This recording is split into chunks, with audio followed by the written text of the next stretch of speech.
What most people do not understand is that in the US, if you look at the top 10 causes of death, at least seven of them are linked to nutrition. So I'm not saying it's causing them, but it's linked to nutrition. So, number one, heart disease. We know that has a lot to do with nutrition. Hi everyone, welcome back to another episode of Nourished Inside Out. Today I'm here with Dr. Amanda Adkins today. Thank you so much for joining us. Thank you so much for having me. I'm excited to be here. Absolutely. So, I'd love to know a little bit more about your background because I know briefly we were talking and you specialize in weight loss and really teaching people how to nurture themselves from the inside out so they can have a healthier future for not only themselves but the people around them as well. So, can you take us back a couple years and tell us about what was the turning point in realizing you wanted a healthier future for yourself? All right. So I always say it's more than a couple of years. It's more like a few decades. So Okay. my health journey for Inside Out actually started back when I was a teenager. So I was a freshman in high school, and we had to go through this presidential physical fitness class. This was in the 90s. And you had to weigh yourself initially. And I weighed 199 pounds as like a 14, 15-year old growing up in Indiana. And I knew at that point, like something clicked in my mind. It was like, you cannot continue on this journey. And I already knew that I wanted to become a physician. And I said, okay, I cannot be unhealthy telling people what to do about their health, right? Because I had that. I had a doctor that was not so healthy himself and telling us what we needed to do. So I decided at the age of 16 to become a vegetarian. And again, that was not a big thing to do in the 90s in Indiana. Now I'm in California. I'm sure they were doing that in California then. But, and then at the time, also, my father was a meat delivery truck driver. So all we had in the house really was like bacon, sausage, bologna, hot dogs. And I decided I wasn't going to eat those things anymore. And it wasn't like any like, oh, I have to do this because of my health or anything like that. I was just like, I want to lose weight. And I then went ahead and said, okay, then I want to be healthy for myself. Then fast forward, years of still being a vegetarian, going through college, going through med school, going through residency, all that still, not eating meat, maybe not eating the healthiest diet. I said I was a junk food vegetarian. But as I went on and then actually started practicing, finishing residency and everything, people started to ask me, what else can I do besides medication? Like, because I was like, we were told to, are taught to diagnose, treat, give the medications, and move on. We weren't really taught a lot about nutrition, even though I was starting to like learn about that myself for my own health. So people started asking me about that. Around that time, I started to learn about what was the beginning stages of lifestyle medicine. So, lifestyle medicine is a relatively new specialty that's out there. I believe they started around 2014, somewhere around there, as far as their board certification. Even though lifestyle medicine goes back, hundreds of years, but actually as a recognized specialty in medicine. And once I like learned about that, I'm like, oh my goodness, like this is what I've been like working towards my whole life. And I just kind of like, oh, this is what I want to actually teach people to do to actually help with, obesity, diabetes, high blood pressure, those illnesses that ran in my family. And I just like, I have to get the word out. And it was just like, again, like looking back over like from being an obese teenager to learning how to take care of my own health to then learning how to then share that with others. Because before anyone asked me, I was just like, I'm just doing this for myself. I want to be healthy. I want to be around. So I'm like, 120 years old, still like hiking and all that kind of stuff out there. But then people are like, I want to learn that too. And it just became more of a passion of mine to actually share this journey with others. That's really incredible. Thank you for sharing your journey and your story. I can relate with you coming from a small town because I'm from the Midwest as well. So, when you come from a small town in the Midwest, things like vegetarian or like holistic nutrition, it's not really a thing back then. It's more of a thing now. So I think that was really brave of you to step out and say, I'm going to do this even if people around me don't understand, because it's going to make me feel better. And I think that's a huge defining moment of saying this, that you're dedicated and committed to a healthier future. So I really love that. How did your personal journey with weight and health challenges shape your passion for lifestyle medicine? How has that evolved over the years? Like, have you gone to specialize in certain areas or with certain types of people? So yes, so I went from doing primary care, which is internal medicine, to now focusing purely on lifestyle medicine. Even though I was doing some lifestyle medicine in my primary care practice, I moved to focus on mostly women who have a diagnosis of prediabetes, diabetes, or high blood pressure. And again, people ask like, why did you pick those? I'm like, because that's what was in my family. So my first thing came to like I want to help myself and like my family members, and so then it just branched out from there. Like there are other aspects of that lifestyle medicine helps, and there's a lot of physicians out there that's helping other types of chronic illnesses, but for me specifically it was diabetes and high blood pressure.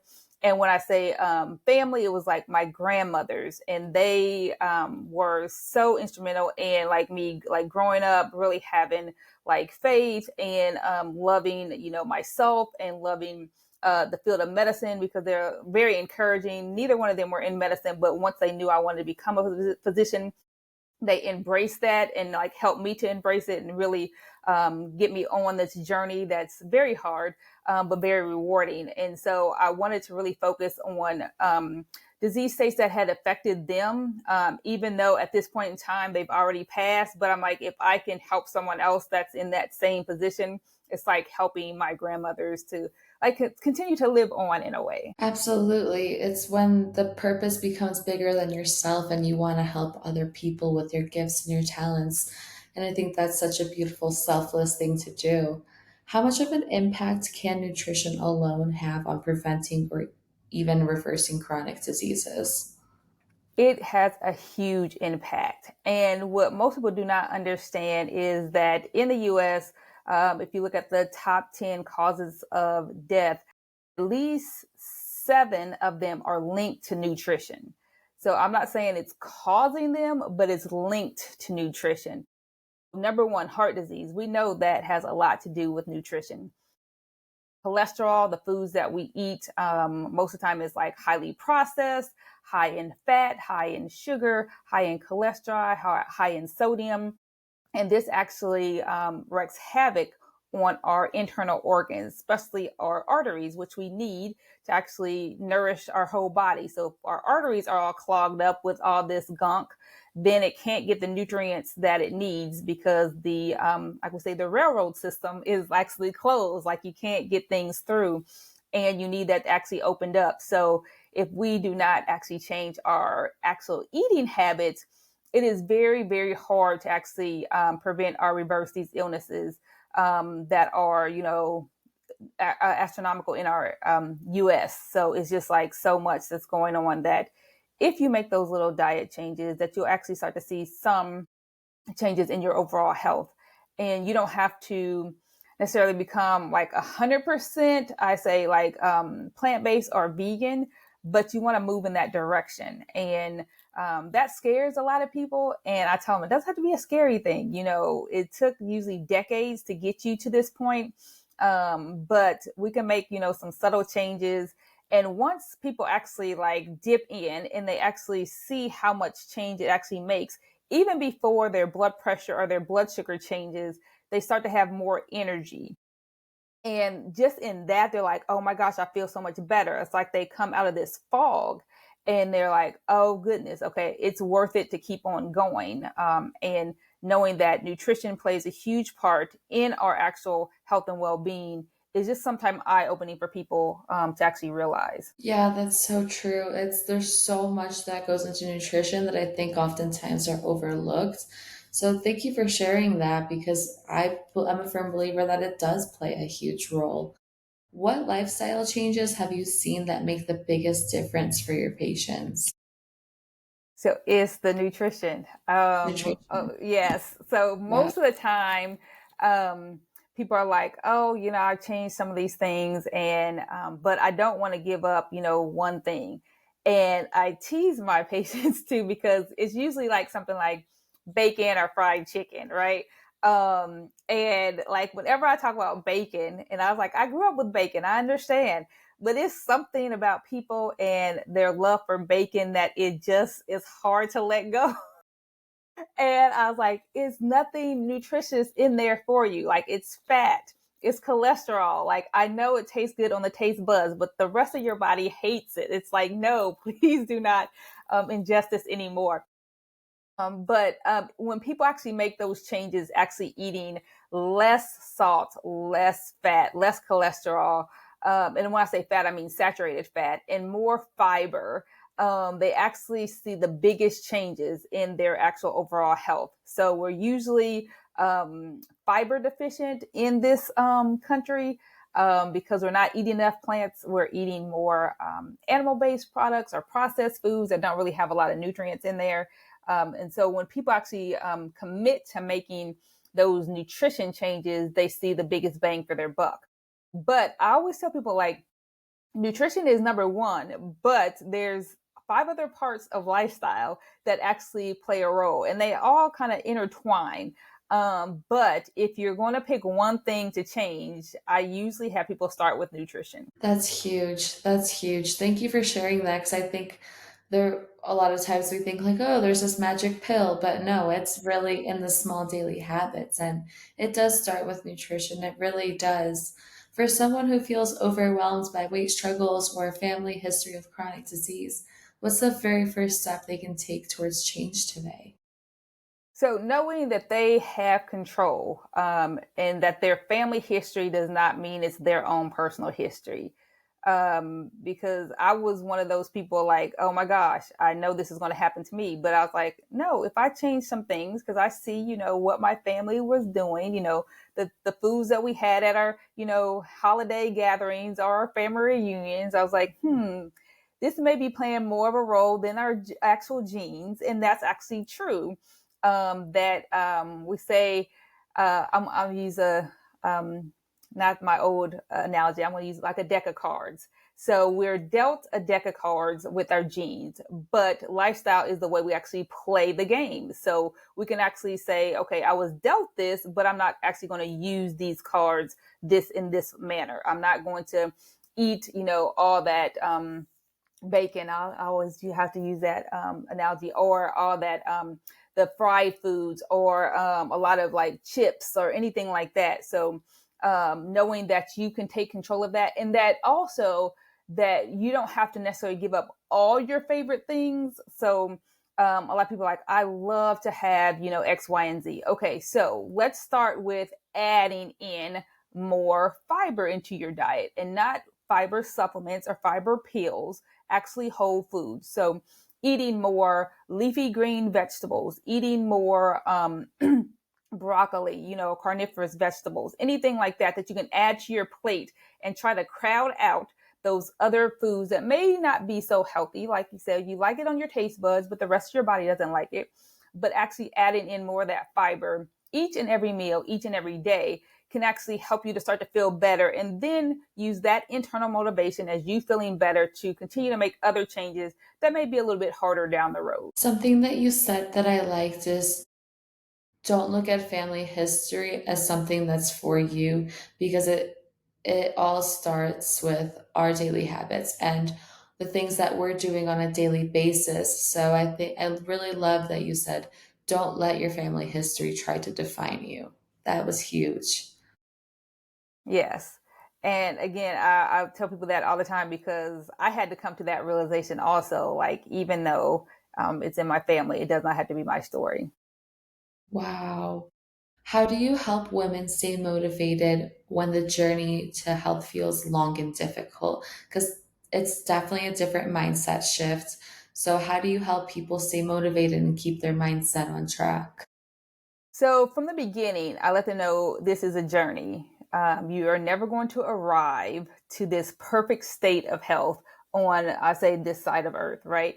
Um, so knowing that you're going to make mistakes along the way, that you may even fall off track, but that's okay because we actually learn things along the way as we're moving towards our health and wellness goals. And then once you hit a goal, you'll find that you're going to have another goal that you actually want to reach.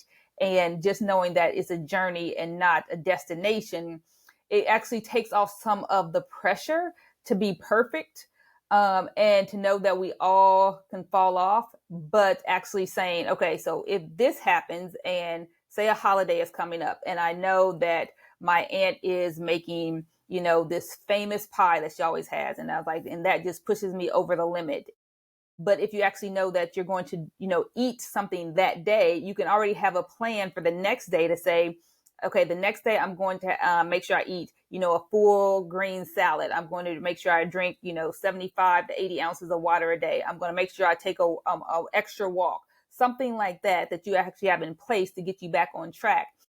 And most women respond to that very, very well because, again, they don't feel like they have to be perfect all the time, and they can still enjoy some, things along the way, and to know that it's a journey and not a destination just takes the stress off, because we don't want to add stress, because that doesn't help in our health and wellness either. So it's just freeing to know.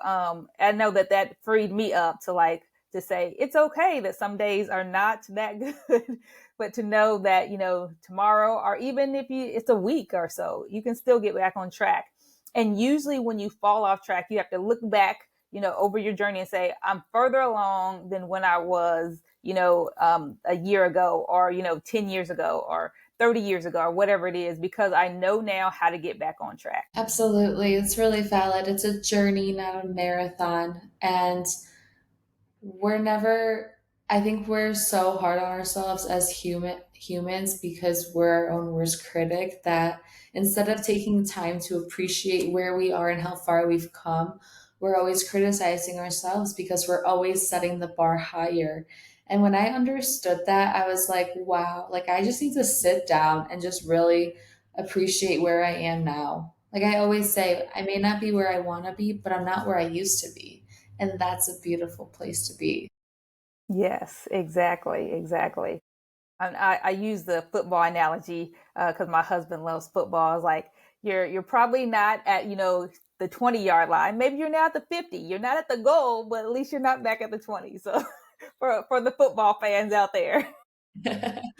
Absolutely. I completely agree. What misconceptions about weight, health, and disease prevention do you find yourself correcting most often? Misconceptions. Let's see here. That weight is a complete picture. So it's just one aspect of our health and wellness. It is one measurement. And sometimes people look at it as like, oh, well, once I reach a certain weight, then I'm just healthy and I don't have to do anything else.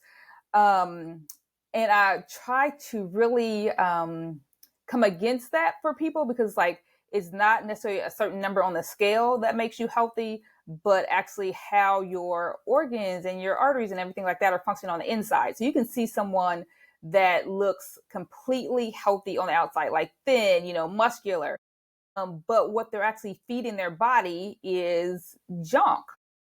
And it may not seem like junk to you initially, but actually if you actually look inside their arteries, like it's full of cholesterol, and that over time and over the years they end up having like a heart attack or insulin resistance because of that. Even though their scale numbers looked perfect, it's not necessarily what's going on the inside. And that's the buildup of inflammation over time. This happens a lot with like athletes, like when they're younger, they're eating anything, but because they're working out, well, how many hours? 15 hours a day, and then sleeping the rest of the time, like they're burning so many calories that it seems that it's good, but then they carry those nutrition habits over into when they're post athlete years, and it's not as healthy, even though they may not like gain a whole lot of weight. But because that inflammation that's been going on for decades kind of catches up with them, that it actually turns out to be, unfortunately, a chronic illness that actually manifests at that time. And then they believe that all of a sudden this happened, where it's usually not the case. A chronic illness doesn't all of a sudden happen. it's actually building up over time. And our bodies are very resilient. Like it can take a lot of hits before it actually just like I can't do it anymore. I've given you all I've got, and I'm like pooped out. Like I need you to actually nourish me to actually repair this to get back to this normal quote state of health that you actually been putting me through the ringer all these decades of life. So I like for people to look at that, what they're doing to their body over time, to know that it can actually cause harm over the decades and that it actually still can be reversed. As long as you're still alive, you can still actually do some things that can actually help with your health and overall well being. Thank you for explaining that and diving deeper into it because it really is built up over time. And I love the way that you explained that because nothing just suddenly, like a chronic disease doesn't just suddenly happen like that. It's definitely in those little habits of nutrition, and it goes ties back into what you were saying on how it's a journey, not a marathon. So how are you treating your journey? Are you treating it with kindness and good nutrition and mindfulness, or are you doing the complete opposite? So I really love how you dove deeper into that. How has your own faith journey influenced the way you serve your patients and community? Yes, so that goes back decades also. like my faith, Christianity has actually helped me a lot, from being the overweight teenager, just believing that there was something, a higher calling for myself. Again, grew up in a small town, like very humble beginnings, just to actually think, one, that I could become a physician, not having that actual role model in my life, and then two, knowing that my journey over time is actually now a testimony for other people to know that it actually works. And it's not just something I read in a book, it's actually something that I have experienced over the past 3 decades. And then also to go deeper, that stress is another part of, our stress management, I should say, is another pillar in lifestyle medicine that we really have to hone in on. And, every day we're bombarded with, so much outside noise that my faith anchors me. And like reading the word, praying, meditating actually helps decrease that stress overall, to actually decrease those excess hormones that go on in the body that actually contributes to inflammation. And then also use that for other people that believe in the same faith as a way for them to look at their body differently. I say, we read that our body is a temple, but would you go to a temple or a sacred place with trash and just throw it all around? No, you would not. You would actually look at it more differently. You would want to clean that up. And that's the same thing that we have to look at for our arteries, is if we're like eating chips and fried foods and processed foods all the time, of what that's doing, that's actually throwing trash into this temple. And again, it's not a judgment thing, because it's a journey. I'm not perfect with it either, but it just reminds me of what I'm doing, and to just kind of encourage others along the way. And that to know that a love for yourself is actually showing your body love by actually feeding it the right foods, exercising, getting them a proper amount of sleep, decreasing your stress, not putting in toxic substances. All those things actually is paying honor, and actually a form of worship for me to the Lord Almighty. So it's just it's always been a part of me. I just tell people it's like it just intertwined, and just to know that it's always there. It just comes out more as I go deeper into my own faith.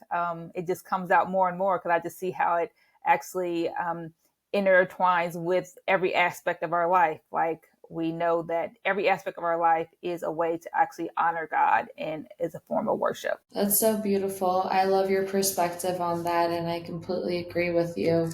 It's like your body is a temple, so how are you going to fill it? Are you going to fill it with good things, or are you going to fill it with trash? And honestly, the choice is yours. Nobody's going to do it for you. No one's going to force you to eat things that you don't want to eat or do things you don't want to do, but the choice is yours. So Are you going to fill it with good things or trash? So I love how you explain that. If you had to give three simple faith aligned principles for living a healthier life, what would they be? So faith aligned principles, again, our body is a temple. So you want to treat your body as such.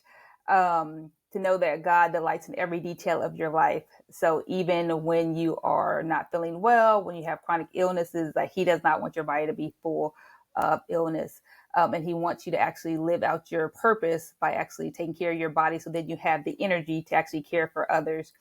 And then to know that, oh my goodness, my verse, this left me. Uh, that He has plans for you, plans to prosper you and not to harm you, plans to give you hope in the future. That is my anchoring verse in Jeremiah 29:11. So to know that when you're actually going out and doing things, you don't want to harm yourself because God does not want you harmed. And again, different aspects of lifestyle medicine you can look at to actually, is this bringing you harm? Not just with nutrition. So I could bring in the other things that, and I always hate to use this analogy, but I have to use it when we're sitting here, but like sitting, if you're sitting all day and you're not moving your body, that is a form of not actually paying honor and actually causing harm to yourself because we were meant to move. So that's where the exercise actually comes in and plays a huge role in our lifestyle and actually giving a form of worship also. So there's so many other verses that I could probably go through it. I was like, I'm trying to remember them all. But sometimes when you're put on the spot, you're like, your mind goes blank. But those would be three that usually always come to mind. But I actually use those, and I have like papers somewhere, that usually say, okay, these are the scriptures. And like when someone has a specific issue that they're going through, it's usually a verse that I can like always look up, and I'm like, okay, this is the verse you're going to meditate on to help you through this day and in your journey. That's another way that I use my faith in my practice of and coaching services also, is to actually find verses for women that will inspire them and motivate them, that are of the same faith, that they can actually meditate on for their journey. I love that so much. It's so needed because I think a lot of times people think like lifestyle is one thing and then spiritual or faith is another thing, but it's like, no, they're combined and they're connected. And when you connect the dots with scriptures and verses based on what you're going through in that moment, it's like everything changes. I love Jeremiah 29:11. That was been an anchor of mine for a while too. I love that. Or Galatians 6:9 has been a really big popular one for myself. It's don't grow weary in well doing, because in due time you'll reap your harvest if you don't give up. So I Yes, love that. that's good. That's good. Yes. If you go ahead. Go ahead. No, go ahead. I cut you off. No, like what you said, you said another verse, but then that like threw me into a different thing where I was thinking of like reading a book now, which we know it, but we don't necessarily know it. Like, so we are a spiritual being in a physical body, right? And so when we don't take care of the physical body, which the spiritual being is in, then we have to leave where this physical body, reigns, which is on earth. So sometimes when people look at it that way, they're like, oh, I know that I'm a spirit and I'm, made in God's image. But if I don't take care of this human body, then it's not of actual good for God, because He wants us here to help other humans to actually bring them into the fold. So I just wanted to mention that for people, like that's why they're interconnected, because we're a spirit in a physical body. So we got to keep going. Absolutely. It's so beautiful. If you can leave the listeners with one powerful message about faith, health, and purpose, what would it be? One thing and all that. If you have more, feel free. My goodness.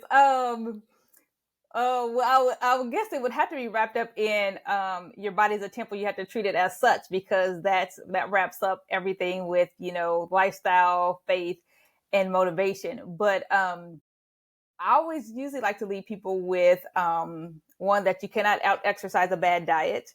So that was huge for me. That was a life changing statement that when I was learning about nutrition, that a physician actually mentioned. Again, that goes back to the number on the scale looks a certain way, but your insides are not actually as good. And then your body's a temple, treated as such.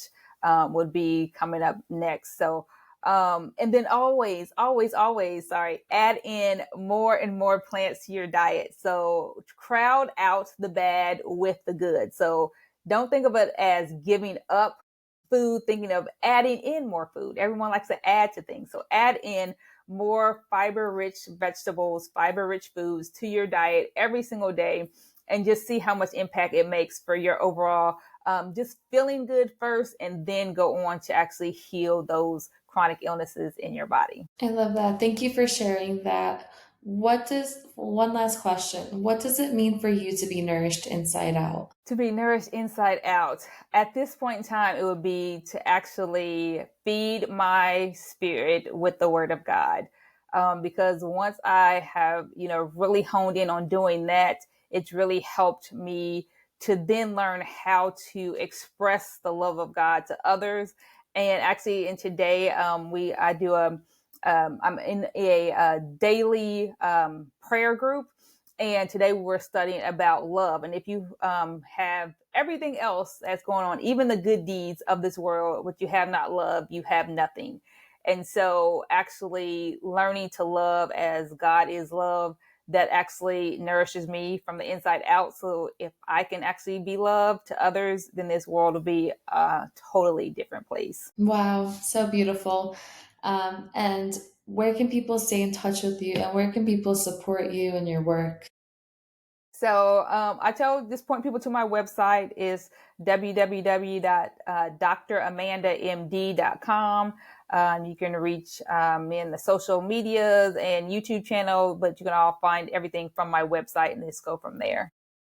Amazing. Thank you so much for joining us today. It's been such a pleasure. Thank you so much for having me. I enjoyed talking to you today. Yeah.